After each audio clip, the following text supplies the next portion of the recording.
태평양 전쟁이 일어나게 된 원인이 있습니다. 그것은 일본이 진주만을 공격했기 때문입니다. 당시 미국 정보기관에서는 일본이 진주만을 공격할 것이다 하는 것을 감지하고 있었습니다. 그래서 항공모함도 항구에 정착시키지 않았습니다.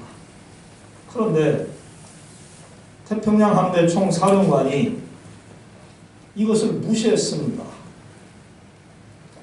일본 극각국들이 감히 우리 미국을 침범을 한다고?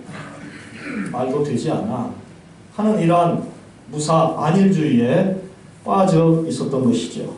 그런데 일본은 진짜로 공격을 해버렸습니다.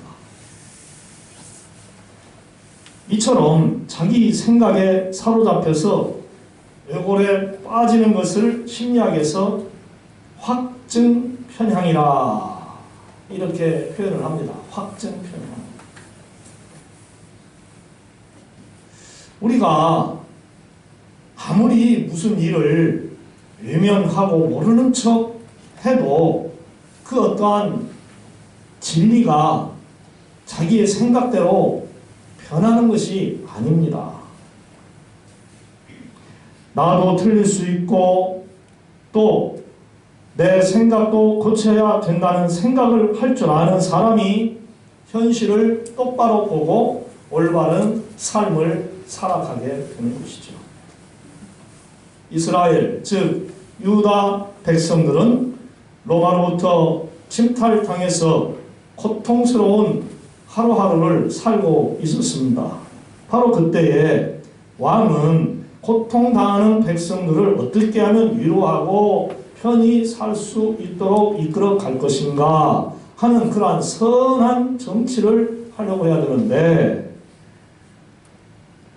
오히려 자기들의 이익에만 힘썼습니다.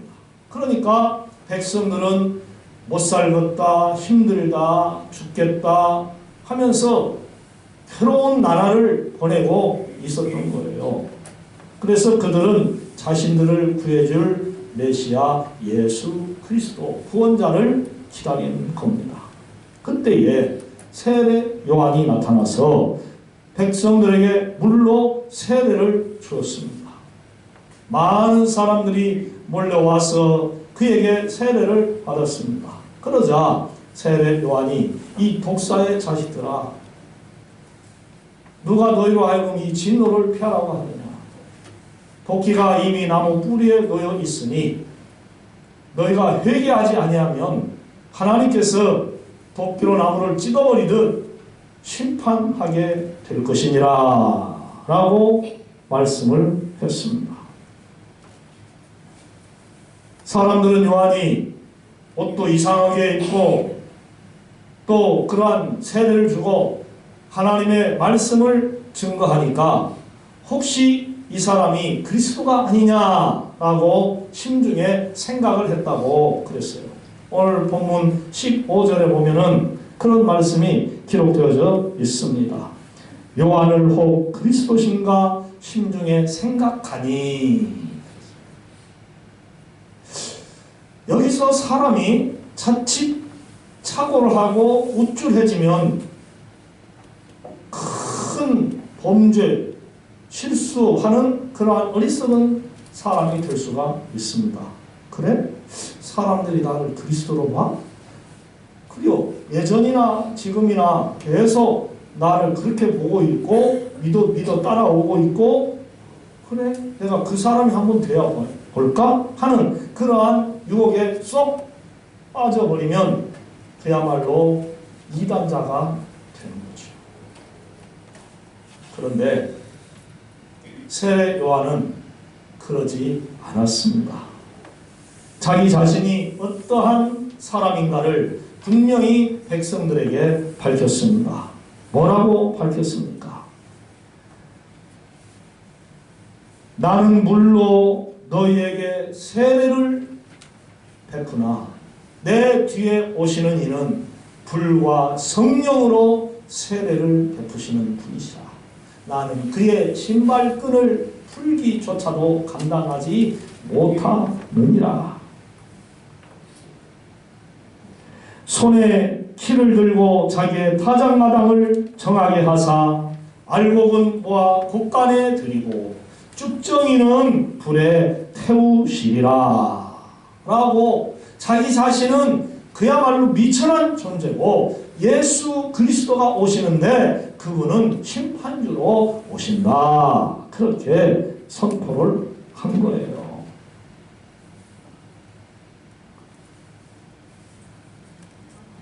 알곡과 쭉정이를 골라서 알곡은 모아 곡간에 들이고 쭉정이는 불에 태우신다.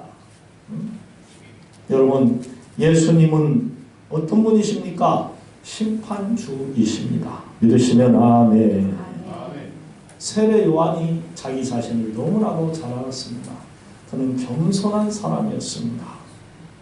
그동안 사람들이 그렇게 자기 자신을 메시아로 그리스도로 착각하고 여길 정도였었는데도 불구하고 그 유혹에 넘어가지 않았습니다. 요한은 그저 요한일 뿐이라고 했어요. 죄 많은 여인의 뱃속에서 사람으로 태어나 예수 그리스도의 그 메시아의 탄생하심과 그 목적을 사람들에게 선포해야 할 예수님의 종으로 왔음을 솔직하게 피력했습니다. 예전에 어느 스님이 그런 말을 해서 사람들이 많은 감동을 했죠. 물은 물이요 산은 산이라. 그렇습니다. 나는 그저 나일 뿐일 때에 그 존재 가치가 있는 거예요. 여러분은 여러분 자체로서 존재 가치가 있음을 믿으시기 바랍니다. 목사로서 바른 목표를 하고 장로와 권사로 집사로서 바른 신앙생활을 하고 가장으로서 가정에서 충실한 가장 행실을 하고 사회인으로서 성실하게 생활을 할 때에 그 가정과 사회가 평안해지고 질서가 유지되어지면서 사람들이 살만한 그러한 은혜가 있게 되는 거예요. 나 자신을 부풀려 보려고 없는 학력을 갖다 붙이고 없는 돈 있는 척하고 배경도 보잘것없으련만 뭐 대단한 집안인 것처럼 포장하고 무엇이됩니까?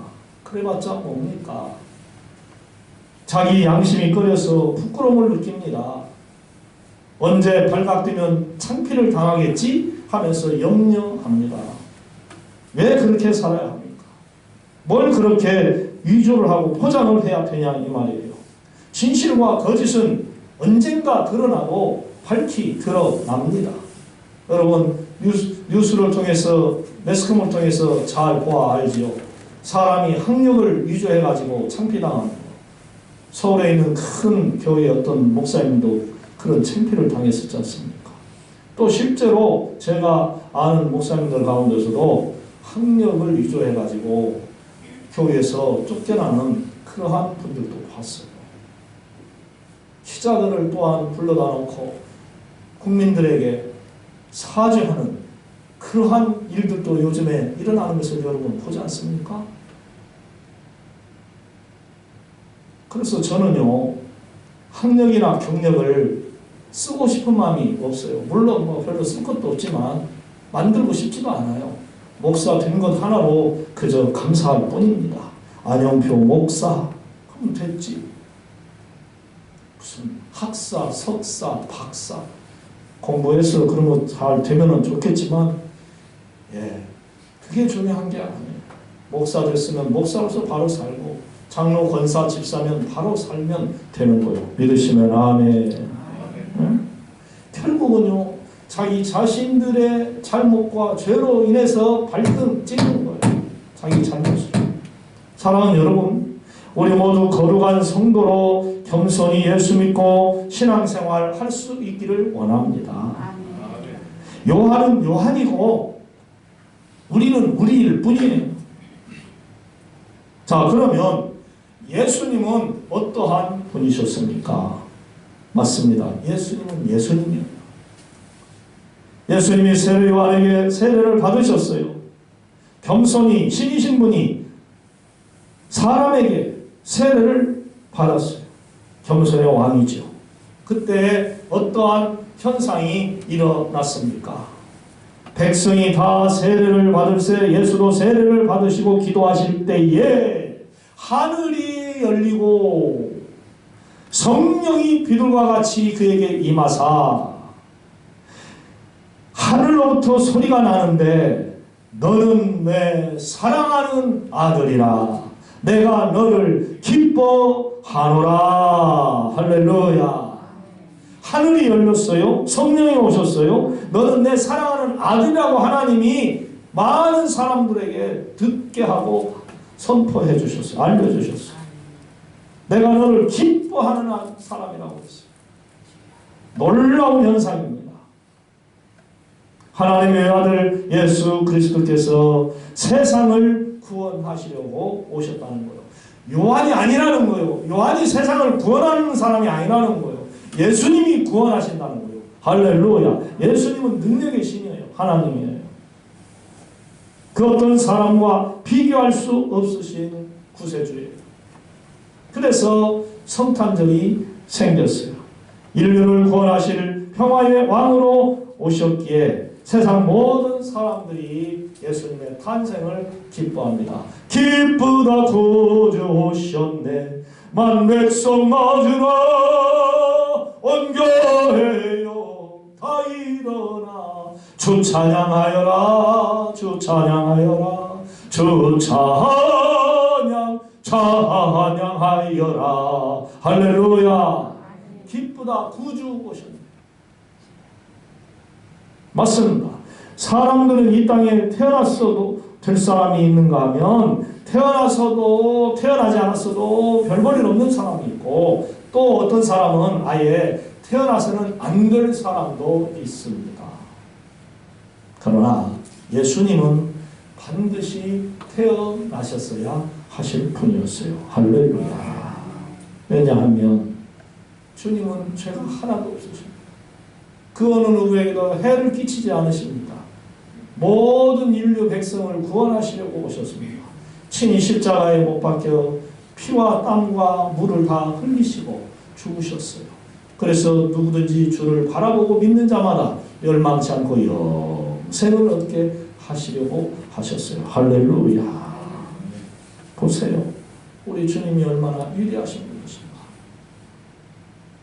지금까지 우리는 예수님을 믿고 살았습니다. 그 믿음으로 우리가 어떠한 복을 받았습니까? 저 같은 경우입니다. 여러분들은 어떨지 몰라도 저 같은 경우 저는 두려움과 걱정과 염려를 예수님 믿으면서 버렸습니다. 하나님 한 분밖에는 두렵지가 않아요. 물론 때로는 사고와 사건이 두렵기도 합니다. 사람이 두렵기도 합니다. 짐승도 두렵기도 합니다. 그러나 대다수의 시간은 저는 두려워하지 않고 살아가고 있습니다. 왜? 주님이 나를 지켜주실 거야. 할렐루야. 주님이 나를 지켜주셔. 이 믿음이 있어요. 주님. 이 무지한 것, 이 죄, 아무것도 할 수 없는 사람, 전능하신 그 능력의 손으로 어딜 가든지 눈동자같이 지켜주소서. 저러나 오르나 치우치지 않고 정도 십자가의 길로 가게 하소서. 하나님이 기뻐하시는 길로 가게 하여 주소서. 늘 기도하는 거예요. 우리 목사님은 언제 기도할까? 축구하고 공원에서 운동하고 그러면서 언제 기도할까? 여러분 그렇게 착각하지 마세요. 저는 늘 기도합니다. 우리 성도님들 하나님 지켜주세요. 우리 교회 지켜주세요. 우리 대한민국 지켜주세요.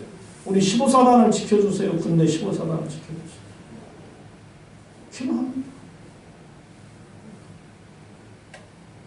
욕심도 참 많이 버렸습니다.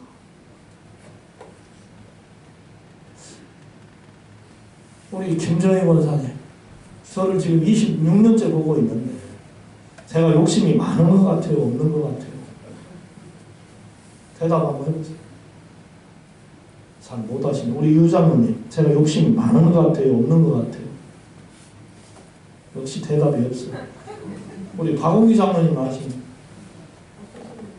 없어요?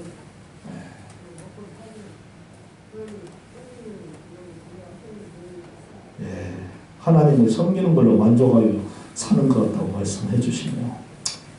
그래요. 하루 세 끼 밥 먹으면 됐죠. 집에서 살고 있으면 됐죠. 양복 입고 살면 됐죠. 숨쉬고 살면 됐죠. 아멘. 우리 성도님들과 함께 살면 됐죠. 글쎄요.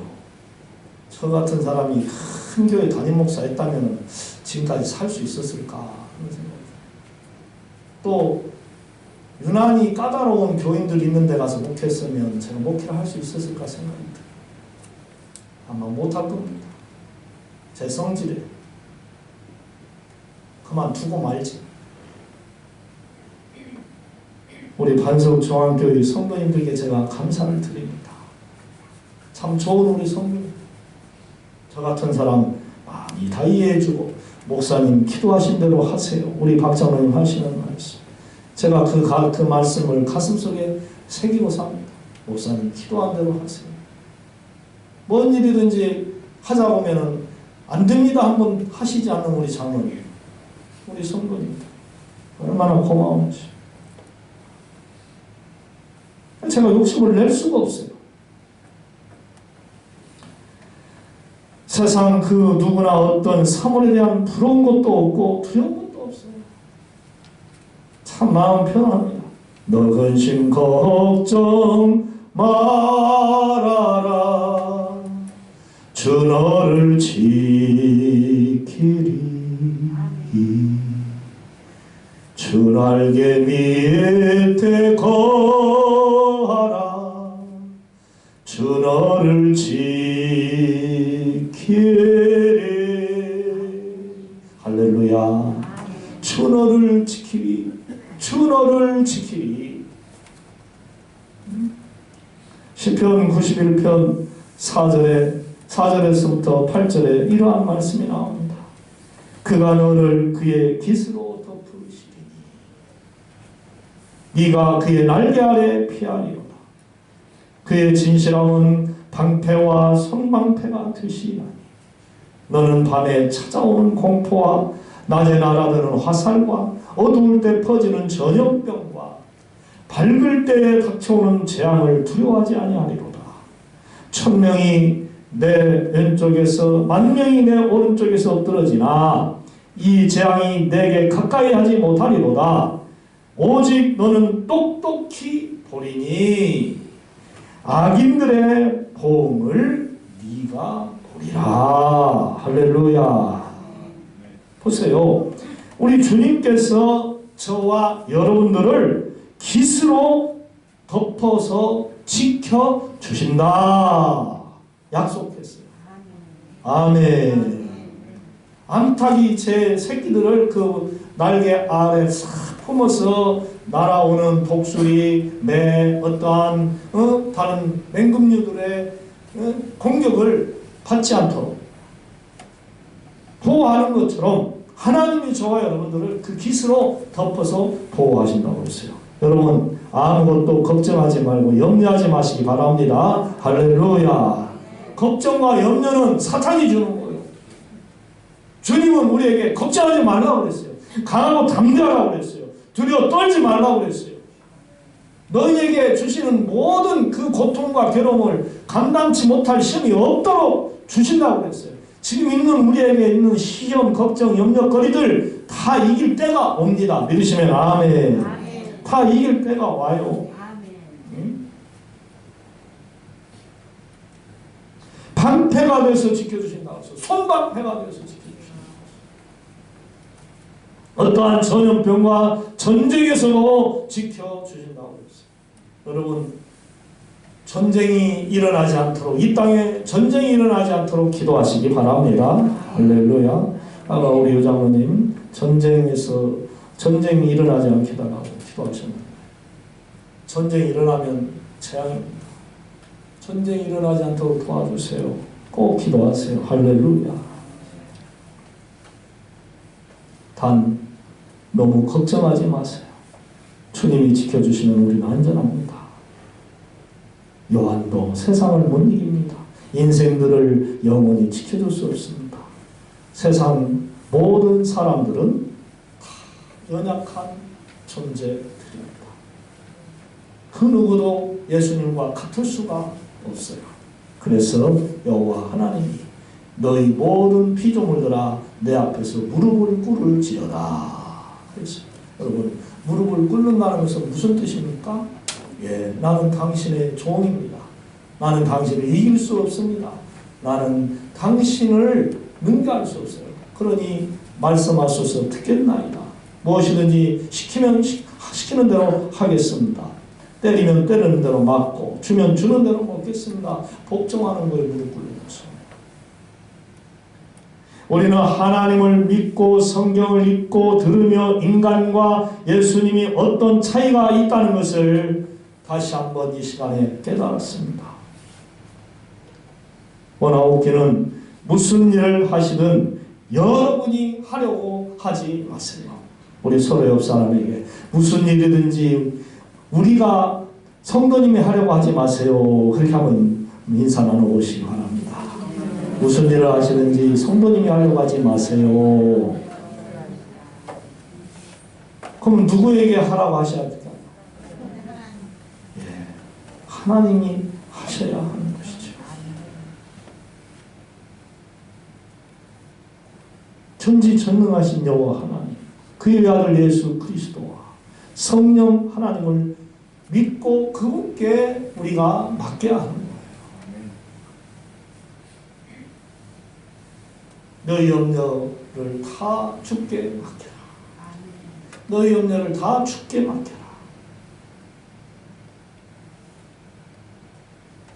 내 힘으로 안 되는 걸 왜 내가 하려고 합니까? 제가 이 말씀을 준비하면서 선뜻 떠오른 것이, 첫 번째로 떠오른 게 그거예요. 항상 제가 아마 반석중앙교회에서 설교하면서 10번도 더 써먹었는가 모르겠어요.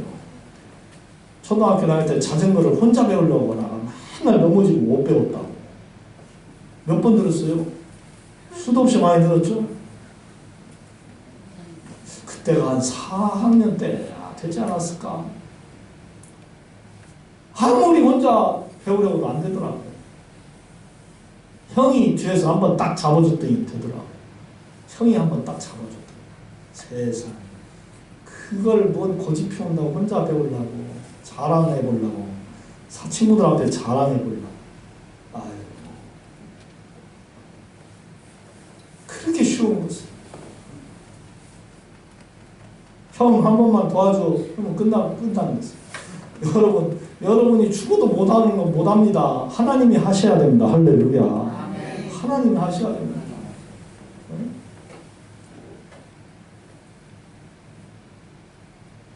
모든 일이 다 때가 있어요. 배고플 때가 있고, 배부를 때가 있고, 행복할 때가 있고, 불행할 때가 있고, 부자 될 때 있었고, 가난할 때 있었고, 병들 때 있으면 낫을 때 있고, 친구 잃어버리면 또 다른 친구가 생기기도 하고, 네?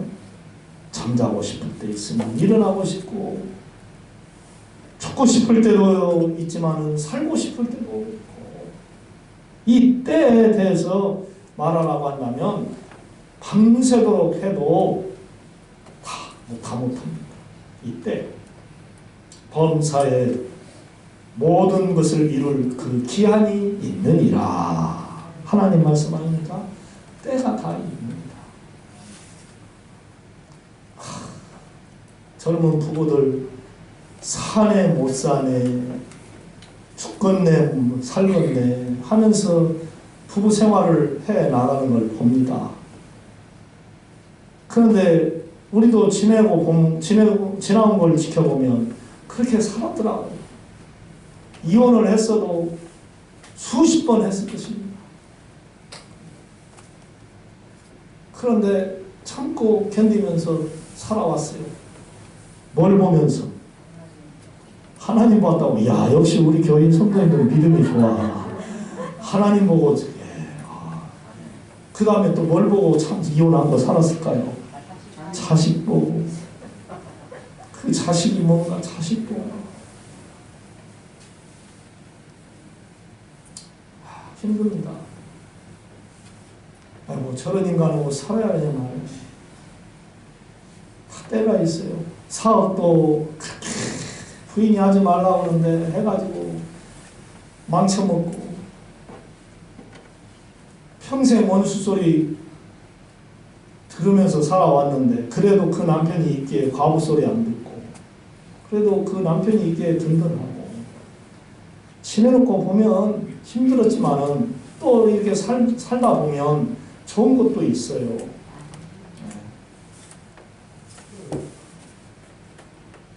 인생은 어차피 혼자 살으나 둘이 살으나 여럿이 살으나 뭐요? 한자로 고요 고. 인생은 괴로움.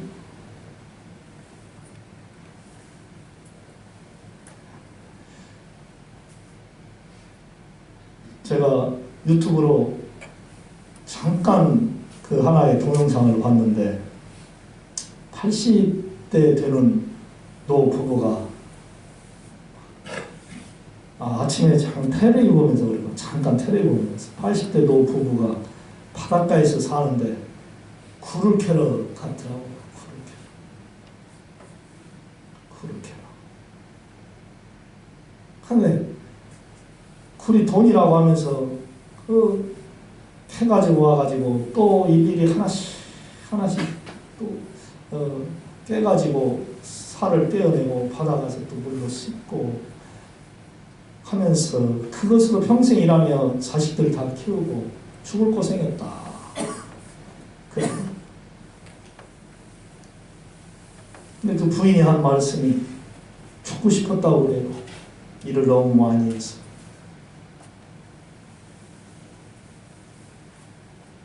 그러니까 진행자가 물었어요. 그 할머니에게. 할머니 다시 태어나서 결혼한다면 할아버지하고 결혼하겠습니까? 할아버지는 하겠어요? 안 하는 이 사람과 하지. 속으로 거짓말을 했네. 근데 진심 같았어요. 할아버지 말. 그런데 평생 일만 하고 진짜 죽고 싶었다고 할 정도로 고백하는 그 할머니의 말을 들어볼 때에 얼마나 새끼들 키우면서 이 일을 평생 하면서 힘들었으면 죽고 싶다고 했었을까. 죽고 싶을 때 있었죠. 그런데요, 안 죽고 싶어도 죽습니다. 그 할머니가 이제는 다리도 힘이 없고요. 굴을 까가지고 그 들고 가다가 몇 번씩 쉬어서 집에 가고요. 이제는 기력이 다 된 것 같아요. 이제 80이더라고. 올해 나이 80. 그러면서 남은 삶이라도 우리 영감하고 재밌게 살아야지요. 왜냐? 너무 이제 남은 삶이 짧잖아요. 그러면서 두 분이서 또 껴안고 뽀뽀를 하더라고. 세상에. 아이고, 넘칠스러라. 짧은 세월이니까 이제는 잘 살아야 된대요, 부부가요. 참. 그걸 보면서 여러 가지 생각을 해봤습니다. 그래, 살면은 앞으로 얼마나 살겠냐, 안 목사로. 저는 90까지 아쉬운 대로 살고 싶다 보니까 앞으로 27년 남은 것 같은데 그것도 눈 깜짝하면 가겠지요. 곧 하늘나라 갑니다. 다 놓고 갑니다. 세상 것 염려 말고 걱정하지 말고 욕심내지 말고 사는 날까지 하나님 잘 믿으면서 영적으로 육적으로 강하고 담대하여 건강하게 잘 살아가시는 우리 성도님들 되시기를 바랍니다. 할렐루야. 네. 몸이 아프십니까? 치료될 때까지는 힘을 내야 합니다. 암 환자들을 보면은요, 길게는 7년, 짧게는 3년 항암 치료 받으면서 얼마나 힘들게 하루하루를 사십니까? 한 번에 고침받아버리면 얼마나 좋아요. 근데 그게 쉽지가 않아요. 세월이 가야 합니다. 그 세월을 이겨내야 됩니다. 견뎌야 됩니다. 싸워야 합니다. 병하고. 싸워서 이기면 다시 건강 회복하여서 살 수 있고요. 아니면 사도 바울처럼 평생 자기에게 고통의 가시가 되는 그러한 질병을 가지고 죽을 때까지 살아가는 거예요. 정 못 짓고 안 고쳐지는 것이면 내 친구 삼고 가야죠. 제가 그저께 밤에 오른쪽 종아리를 이렇게 보니까 한 15cm 정도가 핏줄기가 쫙 이렇게 있더라고요. 이게 뭐야? 왜 이렇게 피가 있지? 간지러워가지고 자다가 얼마나 긁어버렸는지. 아토피 때문에. 이 아토피로 고생한 지가 지금 언젠데요, 제가요. 고등학교 때부터 했던 것 같은데. 지금까지도 안 없어져요. 아토피가 이 친구예요, 내 친구. 근데 다른 사람에 비하면 이건 아무것도 아니죠. 물론. 그래도 해마다 찾아오는 단골 손님, 날 괴롭히는 거. 친구로 알고 가요. 이거 고쳐달라고 이제는 기도도 하지 않습니다. 이런 건 병도 아닙니다. 사랑하는 성도 여러분, 나 자신의 한계를 인정하시고 전능하신 주님께 모든 걸 맡기시고 겸손히 신앙생활 하시는 여러분들이 되시기를 바랍니다. 승리할 줄로 믿습니다. 하나님이 도와주실 줄로 믿으시기 바랍니다. 존귀하신 여호와 하나님, 천하고 무능한 저희들을 자녀 삼아 주시고 지금까지 함께 해주시면서 기도를 응답해 주시며 이른 벼와 늦은 벼처럼 온갖 축복을 내려주셔서 우리로 하여금 여기까지 잘 살아올 수 있도록 인도해 주신 것 너무 감사합니다. 하나님, 우리 성도들에게 잘 견딜 수 있게 하여 주시옵소서. 반드시 하나님을 굳세게 믿고 의지하여 범사에 감사하고 항상 기쁘게 살 수 있도록 도와주시옵소서. 주여와 하나님, 이 땅에 나그네같이 살다가 죽어서 하나님의 나라 갈 때가 올 줄로 압니다. 죽어도 천국 가니 얼마나 좋은 일인지요.